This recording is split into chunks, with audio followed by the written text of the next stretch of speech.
Hello, good morning students. Welcome to Parsh international online classes. हाँ, अपन पढ़ रहे थे सेकेंडरी ऑक्यूपेशंस। उसमें था द्वितीय व्यवसाय। द्वितीय व्यवसाय के अंदर प्रमुख अब आ रहे विश्व के बड़े बड़े उद्योग। अब बड़े उद्योग के अंदर सबसे पहला आता है लौह इस्पात उद्योग, जिसे हम आधारभूत उद्योग और धुरी उद्योग भी कहते हैं। भाई आधार यानी हमारा बेस। कोई भी उद्योग खोलने के लिए हमें किसकी आवश्यकता होती है? लोहे की। बड़ी बड़ी मशीनें किससे बनती है? लोहे की। और अभी जो युग चल रहा है वो कौन सा युग कहलाता है? लोह युग, है ना। तो महत्व सबसे पहले आज विश्व में सैकड़ों उद्योग हैं, जिनमें से हम यहाँ दो प्रमुख उद्योग, सबसे बड़े जो उद्योग है वो दो है। कौन कौन से? नंबर 1 लौह इस्पात उद्योग और दूसरा होता है वस्त्र उद्योग। ये दो उद्योग विश्व के सबसे बड़े उद्योग है। भाई कपड़ा और इंडस्ट्री है ना, आयरन वाली, क्योंकि कोई भी मशीनें बन रही है या कोई भी उद्योग पनप रहा है तो उसका आधार क्या है? मशीनें हैं। तो इस उद्योग का महत्व क्या है? तो लौह इस्पात उद्योग महत्व। लौह इस्पात उद्योग आधुनिक औद्योगिक युग की आधारशिला है। अगर हम जैसे अलग अलग युग आया, ये लौह युग था, प्रस्तर युग आया जिसमें पत्थर का हर काम पत्थर से होता था, पत्थर के बर्तन होते थे, पत्थर की आटे पीसने की चक्की होती थी, पत्थर ज़्यादा यूज़ पत्थर का होता। फिर ताम्र युग आया, कांस्य युग आया और अब आयरन युग आया। तो ये लोह युग जो है ये औद्योगिक युग की आधारशिला बेस है। बिना लोहे के कोई भी वस्तु नहीं बनाई जा सकती। ये स्वयं एक भारी उद्योग है तथा सैकड़ों उद्योगों के लिए कच्चे माल का स्रोत भी है। अब रॉ मटेरियल में सबसे बड़ा क्या है? आयरन। सस्ता भी है और सबसे लार्ज स्केल पर इसका यूज़ होता है। अतएव इसे आधारभूत उद्योग भी कहते हैं। इसके बगैर हम औद्योगिक विकास की कल्पना भी नहीं कर सकते। इसके बिना हम किसी भी उद्योग की कल्पना भी नहीं कर सकते हैं। इसीलिए इसे धुरी उद्योग भी कहा जाता है। अंडरलाइन करना बच्चों, ये कई बार क्वेश्चन पूछा गया है। आधारभूत उद्योग किसे कहा गया है या धुरी उद्योग किसे कहा गया है? ऐसा नहीं लिखा लौह इस्पात उद्योग, क्वेश्चन दे दिया धुरी उद्योग को समझाइए, तो आपको किसका लिखोगे? लौह इस्पात उद्योग का। तो आधुनिक लौह इस्पात उद्योग निर्माण के 3 विधियाँ उसमें प्रचलित है। बेसिमर विधि, उन्मुक्त भट्टी विधि और विद्युत भट्टी विधि, जिसमें लोहे को गला करके अन्य रूप दे करके उसे एक नए आकार या नए संचय में उसे डाला जाता है। लौह इस्पात बनाने के लिए लौह यस्क को उक्त भट्टियों में कोक, चूना पत्थर के साथ पिघलाया जाता है। पिघला हुआ लोहा बाहर निकाल करके ठंडा करते हैं उसे, और उसे कच्चा लोहा कहते हैं। क्या कहते हैं उसे? कच्चा लोहा। और इसी कच्चे लोहे में क्या मिलाया जाता है? मैग्नीज। क्या मिलता है लोहे के अंदर? देखो वेरी इंपॉर्टेंट है। मैग्नीज मिला करके इसे इस्पात बनाया जाता है। यानी इस्पात किसे कहेंगे? लोहे और मैग्नीज का जब मिश्रण हो जाता है तो इसे इस्पात कहते हैं। परंपरागत रूप से भारी इस्पात उद्योग की अवस्थिति कच्चे माल के भंडारों के समीप ही हुई है तथा यहाँ पर लौह यस्क, कोयला, मैग्नीज, चूना पत्थर आदि। भी क्वेश्चन आता है लौह इस्पात उद्योग में किन किन वस्तुओं या किन किन अन्य खनिजों की आवश्यकता होती है? तो आप क्या लिखोगे? कोक, चूना पत्थर, मैग्नीज और ये लौह यस्क, इनकी आवश्यकता होती है। और ये कहाँ पनपते हैं उद्योग? कुछ उद्योग बंदरगाहों के समीप ही स्थापित होते हैं जहाँ कच्चा माल आसानी से पहुँचा सके। भाई लोहे को पिघलाने के लिए कोयले की आवश्यकता होती है। कच्चा लोहा जब अयस्क तैयार होता है तो उसमें इस्पात मिलाया जाता है और मैग्नीज मिलाया जाता है। मैग्नीज मिला करके इसका तैयार होता है, इस्पात तैयार होता है और ये बंदरगाहों के समीप ही स्थापित होते हैं।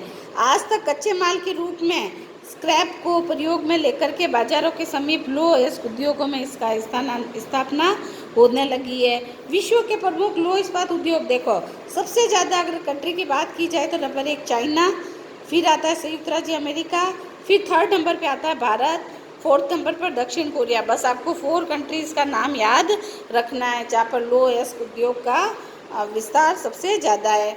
लौह इस्पात उद्योग का विश्व वितरण, अब कौन कंट्री में, विश्व के अंदर कौन सी कंट्री में सबसे ज़्यादा कच्चा लोहा मिलता है?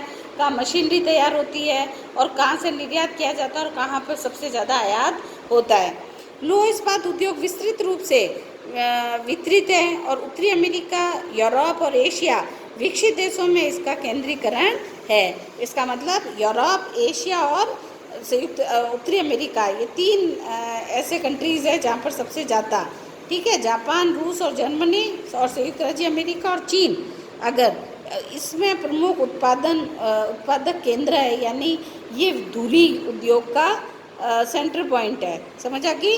इसके अतिरिक्त दक्षिणी Korea, Ukraine, Brazil, Italy, Bharat भी लौह इस्पात उद्योग इस्पात का उत्पादन करता है। मानचित्र 9.1 में विश्व के प्रमुख लौह इस्पात उद्योगों को भी प्रदर्शित किया गया है। ये देखो विश्व के प्रमुख लौह इस्पात उद्योग, ये विश्व का मानचित्र बताया गया है। इसमें देखो शिकागो, पीट्सबर्ग, बर्मिंघम, ये नॉर्थ में यूएसए में, San Francisco, Los Angeles, Buffalo, Sao Paulo, है ना, ये सब साउथ अमेरिका। फिर इधर आ जाओ रूस का, इधर ये मैग्नी, टोगोर्स्क, टोमस्क, वुहान, बीजिंग, है ना। भारत की अगर बात की जाए तो कराची, जमशेदपुर, ठीक है। तो आप पर्थ, सिडनी, ऑस्ट्रेलिया के सबसे बड़े बंदरगाह। और इधर जापान में आ जाओ टोक्यो, ओसाका, यहाँ आ जाओ संघाई इसकी, और यहाँ जाओ बीजिंग। और हिंद महासागर में भी भारत के अंदर ये जो डॉट डॉट दे रखे हैं, यहाँ पर सबसे ज़्यादा लौह उत्पादन होता है। ये विश्व के मैप में भी कई बार पूछा गया है कि विश्व के प्रमुख, है ना, लौह इस्पात उत्पादन करने वाले कंट्रीज़ के मानचित्र में उसको प्रदर्शित कीजिए। तो ये विश्व के प्रमुख उत्पादक देश है जो कि पर्याप्त कच्चा माल भी है। इसमें सबसे पहले नंबर पे आता है चाइना। चीन है जो ये विश्व का सबसे बड़ा इस्पात उत्पादक देश है। चीन में इस उद्योग के लिए पर्याप्त कच्चा माल उपलब्ध है। और चीन के प्रमुख लौह इस्पात उत्पादक क्षेत्र कौन कौन से हैं, अब आपको ये याद रखना होगा। नंबर 1 मंचूरिया क्षेत्र, नंबर 2 उत्तरी चाइना क्षेत्र, नंबर 3 यांगटी सिक्कियांग घाटी क्षेत्र, और अन्य के अंदर कैंटन वगैरह, चुंगचिंग, सिंगटाओ। अब सबसे मंचूरिया के अंदर ये सबसे बड़ा चीन का केंद्र है लौह इस्पात में, और यहाँ पर अनशान व फुसुन ये 2 प्रमुख केंद्र हैं। और उत्तरी चीन के अंदर शांसी व सैनसी कोयला के क्षेत्र है, और इसमें पाओटाओ, बीजिंग और टिटसिन ये भी प्रमुख उत्पादक केंद्र है। यांगटी घाटी क्षेत्र के अंदर कच्चा लोहा, कच्चे माल व जल परिवहन की सुविधा होने के कारण ये क्षेत्र भी काफ़ी विकसित हो गया है। और ये विकसित होने के कारण इस क्षेत्र का प्रमुख क्षेत्र वुहान और संघाई, हैकाऊ और चुंगकिंग। अभी आपको वुहान तो आपने काफ़ी सुना होगा, कोरोना वायरस में प्रमुख केंद्र वुहान ही था, तो ये तो आपको याद हो गया होगा।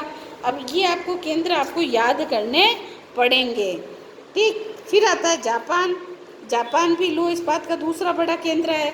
स्थानीय कच्चे माल की अनुपलब्धता के बावजूद भी यहाँ तकनीकी और यातायात के साधनों, पूंजी व सरकारी नीति के कारण इस उद्योग को भी काफ़ी बल मिला है। नागासाकी क्षेत्र ये भी उत्तरी क्यूशू द्वीप में स्थित है, और ये क्षेत्र जापान का सबसे बड़ा लौह इस्पात उत्पादक क्षेत्र है। प्रमुख में यावाता, नागासाकी, कोकुरा, मोजी, और इसके अलावा शिमोनोस्की, कोबे, ओसाका, इसमें भी ये भी होन्शु द्वीप के क्षेत्र के दक्षिण में स्थित होने के कारण ये भाग भी काफ़ी विकसित हो गया है। इसमें भी कोबे, ओसाका, हिरोशिमा और शिकाई। और टोक्यो के अंदर होन्शु द्वीप के उत्तरी भाग में स्थित है, और इसमें भी टोक्यो, योकोहामा और कावासाकी ये। और मुरोरान के अंदर भी ये भी होक्काइडो द्वीप के दक्षिण में स्थित है, और मुरोरान और वेनिशी इसके प्रमुख केंद्र है। फिर नेक्स्ट आता है संयुक्त राज्य अमेरिका और रूस, ये कल पढ़ेंगे। Okay, thank you.